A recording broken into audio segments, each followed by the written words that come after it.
Assalamualaikum Pak Ustadz. Waalaikumsalam warahmatullahi wabarakatuh. Amin ya rabbal alamin. Pak Ustadz, kita ini kan sebagai seorang muslim pengen juga senantiasa meningkatkan keimanan dan ketakwaan kepada Allah. Tapi kalau dulu itu mungkin baru kemarin itu kami kalau melakukan sesuatu dan berhasil itu biasanya kami menceritakan itu. Nah itu coba keberhasilan itu kan dari jerih payah saya, misalnya seperti itu Pak Ustadz.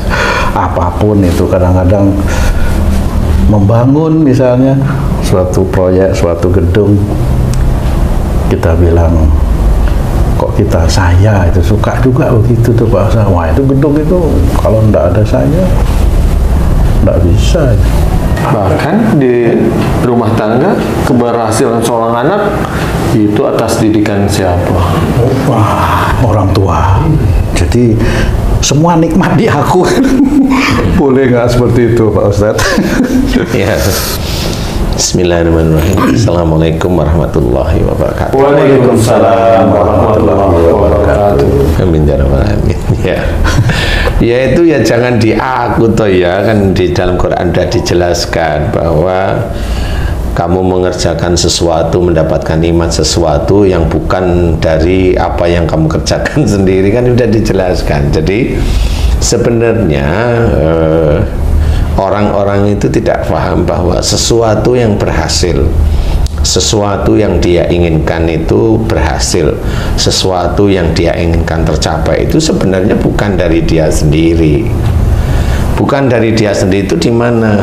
Bisa nggak dari doa saya? Kalau kamu berani ngomong bisa nggak dari doa saya bilang belum tentu dari doamu. Bisa nggak dari doa ibu saya? Ya bisa aja kalau saya jawab belum tentu dari doa ibu kamu. Loh kenapa? Kan doa ibu itu lebih mustajab di hadapan Allah Ta'ala. Betul. Kan gitu? Iya Pak. Boleh sih bilang begitu, tapi pertanyaan saya adalah, nah di antara kamu yang berhasil, saudaramu berhasil nggak? Nah. Ada yang enggak dan banyak enggak, kasarnya gitu. Iya, banyak terus enggak. Ibumu doain kamu tok atau saudaramu enggak didoain kan gitu. Iya betul. Kan enggak, orang tua pasti doanya sama lah untuk anak-anaknya. Karena bagi orang tua yang memang dia itu euforia pingin dibanggakan, ya orang tua akan ngomong, ya anak saya berhasil itu dulu saya puasain, saya doakan, saya ini, nah, itu orang tua yang ingin dibanggakan istilahnya. Dan itu tidak perlu bicara seperti itu bagi seorang yang belajar tawadhu di hadapan Allah Ta'ala. Orang tua tetap ada, tetap manusia, masih ada kekeliruan. Cuma bagi kita yang belajar takwa kepada Allah Ta'ala, nggak perlu itu diaku-aku. Jadi momennya pada saat kamu bangun gedung, ya nggak usah diaku, wah ini karena saya, nggak perlu, ini karena atas izin Allah aja. Bangun gedung lagi berhasil atas izin Allah, kan gitu ya. Kemudian bangun gedung nggak berhasil, nggak jadi, mau ngomong apa sekarang, kan nggak bisa. Dimarahin bosnya malah ya. Gitu aja nggak bisa, udah insinyur malah gitu tuh Pak Ustadz. Tapi kalau setorannya lengkap ya nggak dimarahin lah ya. Sama-sama happy kan. Iya tuh Ji. Yang penting itu tahu sama tahu nggak? Ya sama pejabat itu dulu saya megang di kementerian ini kalau nggak saya ini begini, tidak boleh seperti itu. Itu namanya menuhankan dirinya, tidak boleh. Jadi Allah itu bisa aja diberikan keinginan seseorang, itu diberikan oleh Allah Ta'ala karena itu akan menjadi ujian. Akan menjadi ujian, kecuali orang yang dia benar-benar beribadah kepada Allah Ta'ala sehingga semuanya diatur oleh Allah Ta'ala. Mendapatkan istri ya Allah mengizinkan dan ridho, kan gitu. Oh Pak Ustadz, kalau orang yang rajin beribadahnya bagusnya itu nggak diuji berat-berat lagi sama Allah gitu Pak? Ya ada beratnya, tapi yang masuk kategori si yang diuji itu paham bahwa ini dari Allah Ta'ala sebenarnya.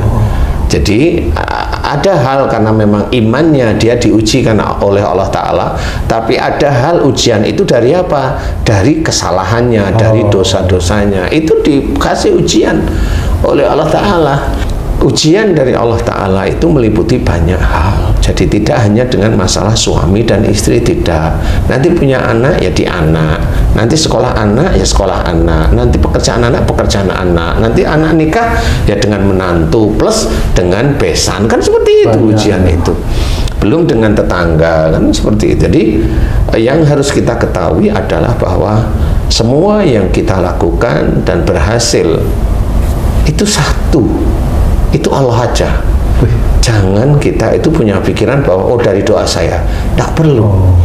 Karena yang dinilai oleh Allah Ta'ala itu pada saat seorang hamba Allah Ta'ala itu memohon kepada Allah Ta'ala, dan dilihat oleh Allah Ta'ala memohonnya bagaimana. Kalau hamba Allah tersebut itu memohonnya hanya cuma untuk akhirat, rata-rata insya Allah bisa saja dikabulkan, dan nanti dia dikasih ujian yang akan menuju akhirat. Gimana itu contohnya itu Pak Ustaz? Berdoa untuk akhirat dikabulkan. Saya kasih contoh, mamanya kamu memohon ampun itu terus menerus. Mohon ampun. Ya, terus menerus. Tapi didengarkan oleh Allah Ta'ala. Nah, kesungguhanmu dalam memohon ampun nanti diuji oleh Allah Ta'ala. Istrimu bisa aja jengkelin kamu, atau anakmu bisa aja jengkelin kamu. Itu kamu untuk dalam memohon ampun tuh paham nggak bahwa tetap ada ujian yang tipikalnya berhubungan dengan kamu memohon ampun. Marah nggak kamu dengan istri yang jengkelin? Marah nggak dengan anakmu yang menurut kamu jengkelin? Itu yang agak berat, kadang-kadang marah itu Pak. Nah, makanya di situ kamu di dalam memohon ampun bisa ada kriterianya baru mengerti memohon ampun. Tetapi pada saat kamu diberi ujian nggak ngerti yang kamu mohonkan ampunan itu apa. Loh, kadang-kadang berpikirnya begini Pak Ustaz, lah yang lalu aja belum dikabulkan, ini sudah marah-marah lagi. Ya, seperti itu. Makanya kalau orang memohon ampun itu harus paham apa yang dia mohonkan ampunan kepada Allah Ta'ala.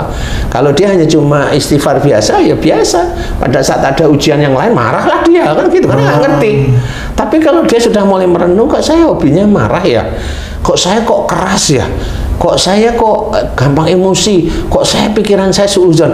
Mohon ampunlah di titik-titik yang memang Allah tidak menyuruh. Yang dilarang oleh Allah Ta'ala marahlah, suudzonlah, gibahlah, berani dengan suami lah, melawan orang tua lah, berkata memaki lah, berkata begitu. Nah titik itu kan sebenarnya dia paham, ya kan gitu. Kalau mamanya dia sadar bahwa kok saya itu kalau menerangkan tentang ayat Quran kok ada kesombongan di sini, nah itu hidayah dari Allah sebenarnya. Seseorang yang menerangkan sesuatu kemudian dia ada rasa sombong, ada rasa bangga, walaupun dia nggak ngomong, itu kelihatan kalimat demi kalimat. Dia kalau dia sadar, dia kemudian langsung menurunkan jenis kalimatnya, kemudian kalimatnya dirubah lagi.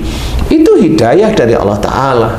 Dan untuk mendapatkan hidayah seperti itu sulit, karena banyak orang yang dia kalau umpamanya ngomong tentang masalah dakwah dan sebagainya, dia nggak berpikir bahwa dia ada salah di situ. Sehingga di titik itu memang Allah tidak memberikan hidayah, dia hanya cuma mengeluarkan apa yang ada dalam pikirannya yang dia hafal. Kalau dia dapat hidayah, dia akan menjaga ujub, riya, bangga dan sombong dijaga, sehingga kalimat yang dimunculkan itu tidak menuju ke arah sana. Nah inilah yang ingat kepada Allah Ta'ala, dan dia pada saat diuji untuk berdakwah, dia ingat langsung Allah memberikan hidayah, sadar, sehingga kalimatnya ditata. Nah beginilah ujian dari Allah Ta'ala. Dan nggak langsung menghadapi kayak kamu mohon ampun, hadapinya ya begitu. Pada saat kamu itu bersyukur atas nikmat Allah ini, bersyukur atas ini, bersyukur atas ini, bersyukur terus nih, kamu diuji oleh Allah Ta'ala. Suatu ketika dikasihlah kamu dengan ini, bersyukurnya di mana? Sekali, dua kali, dan itu berurutan. Yang kamu mau ceritakan alhamdulillah sampai hati, atau kamu berurutan kamu ceritain, kok saya ini dapat ini terus-terusan ya. Insya Allah di situ biasanya ada kebanggaan. Nah, kalau kamu bercerita tentang pendapatan yang kamu dapatkan dan kamu lupa bahwa semua yang disyukuri itu sebenarnya atas kepada Allah Ta'ala, lupa bahwa yang kamu syukuri benar kamu syukur di mulut, tetapi kamu lupa bahwa ini semuanya pemberian Allah, sehingga kamu lupa di titik itu menceritakan sesuatu yang menjadikan senangnya hatimu, bukan syukurnya kepada Allah Ta'ala. Nah di titik itu ya kamu nggak lulus lagi.